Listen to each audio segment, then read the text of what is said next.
So here we have the Renault Scenic on a 19 plate. I'm going to start off by showing you around the outside of the car, and then we'll hop in and run through some controls on the inside. But from the outside, you can see it's a 5-door car with alloy wheels and tinted windows. Let's start off inside the boot and then work our way around the rest of the car from there. So as we approach the boot, you can see that we have reversing sensors. Currently all 7 seats are in place, so this is the amount of boot space you have as a 7-seater. Let me show you what it's like with these 2 rear ones folded down. As you can see, you get loads of extra space if you do that. You can fold the remaining seats down should you need even more space than this as well. Okay, so we're just going to work our way back around the front of the car, and then we'll hop in and run through some controls on the inside. And now that we've done a full circle of it, you can see it's in excellent condition the whole way round. Just briefly before we climb in, I think it's well worth seeing the interior from this exterior point of view. There's plenty to run through on the dashboard, so let's hop in and we'll do that now. Okay, now that we're inside the car, we're going to start with the dials. In the centre, we have a digital readout for the speedometer, beneath which you can see the total miles. They are 13,999. If we give the car a rev, you'll see that the rev counter is the white bar that runs around the outside of that circle area.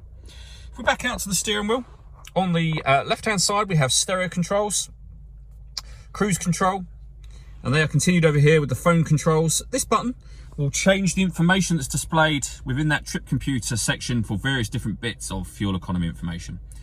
Over in the center, we have the touch screen for the car.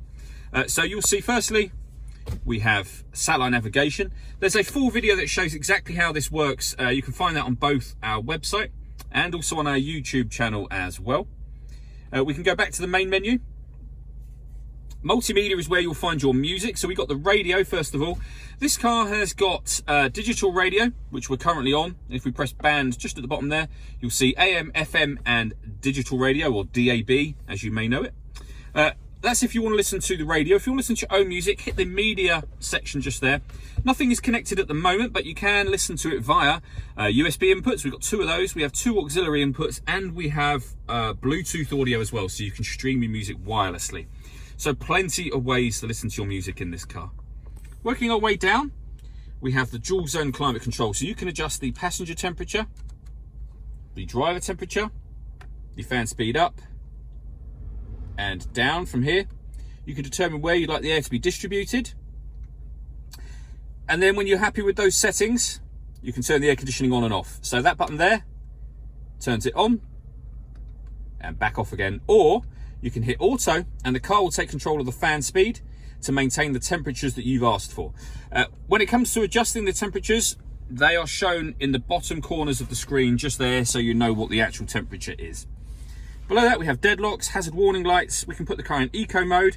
This button turns off the stop and start. This car is designed to cut out when it's stationary in traffic to save you fuel. You can turn that system off.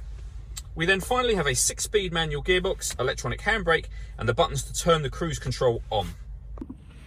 The last thing I wanted to talk about is the panoramic glass roof on this car. We have a button just up here, or a dial. Give that a twist, and that will now open electronically all the way to the back of the rear seats, or the middle row of seats. It's a 7-seater. And as you can see, that lets in a huge amount of extra light. All that leaves me to say is thank you for taking the time to watch this video. If you'd like to come and see the car in person and have a test drive, please feel free to call any of our MJA sites. We'd love to hear from you soon.